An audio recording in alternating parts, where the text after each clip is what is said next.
In the span of just 20 months, the United States banking sector was completely overhauled, and the largest moving object ever built by human hands disappeared into the freezing waters of the North Atlantic.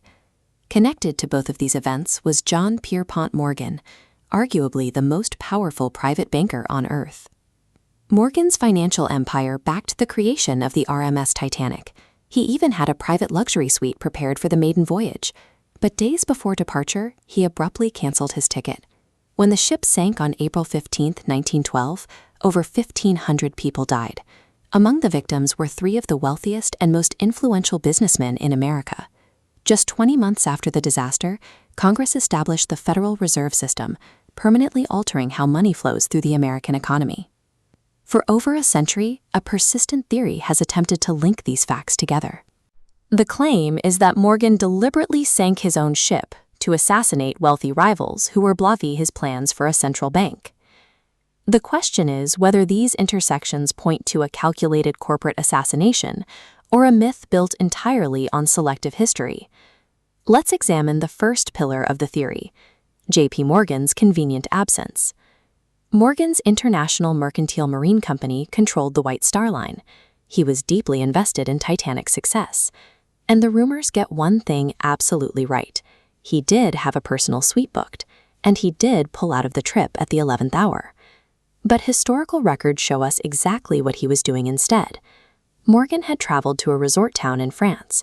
He was suffering from deteriorating health and simply chose to extend his European vacation rather than face a taxing transatlantic crossing. We have access to his financial ledgers, his private letters, and the testimonies of his close associates. Not a single document suggests he had advanced knowledge that the ship would strike an iceberg. Without any evidence of premeditation, Morgan's decision not to sail is reduced to a mundane change in his travel itinerary. The idea that he masterminded the disaster lacks any factual support. But what about the targets? The conspiracy relies heavily on the deaths of Benjamin Guggenheim, Isidor Straus, and John Jacob Astor IV, claiming they were the primary obstacles to a central banking system. Astor was indeed the wealthiest man in America, yet an extensive review of his public speeches, personal writings, and political donations reveals absolutely no organized campaign against banking reform. The same goes for Isidor Straus, whose career was built on retail, and Benjamin Guggenheim, who focused entirely on mining. Neither man spent their fortune or influence fighting the concept of a central bank. There is an even larger logical gap. When Titanic sank in April 1912, the Federal Reserve Act did not exist. The actual legislation wouldn't be introduced in Congress until much later. Executing a massive, chaotic assassination plot to secure the passage of a bill that hadn't even been written yet is a timeline that simply does not hold up to scrutiny.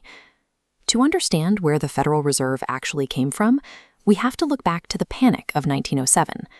Trust companies were collapsing, and panicked depositors were desperately draining their accounts. Because the United States had no central bank, J.P. Morgan had to step in.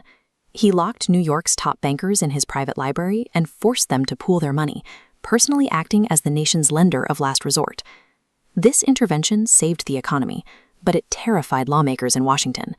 They realized that relying on one aging financier to stabilize the entire country was an existential risk to the financial system. That fear is what drove a group of influential politicians and financial experts to gather secretly at a private club off the coast of Georgia in November 1910. Their specific objective was to design a modern, resilient banking framework. This timeline maps out the true sequence of events. The Panic of 1907 was the clear catalyst for legislative action. By the 1910 Jekyll Island meeting, the central bank's blueprint was firmly established, 2 full years before Titanic even left Southampton.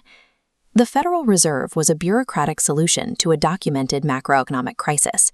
The tragic loss of a luxury ocean liner played no role in its creation. The actual timeline ends with a twist of irony. J.P. Morgan died in his sleep in March 1913. Despite the massive influence he exerted over the American economy, he passed away 9 months before the Federal Reserve Act was signed into law. He never saw the institution open its doors. So why do millions of people still believe this story? We are naturally wired to look for patterns. When we face massive, chaotic events, like a famous shipwreck and a complex overhaul of the financial system, we prefer a simple, deliberate narrative over random chance. But reducing the Titanic to a corporate plot device disrespects the actual history. It was a very real, horrific maritime disaster caused by human hubris, failed safety protocols, and an iceberg. History is full of striking intersections, but an intersection is not causation. Uncovering the truth requires us to weigh the available evidence, respect the verified timelines, and be willing to let go of a compelling myth. Thank you for watching. Please like and subscribe. It really helps us.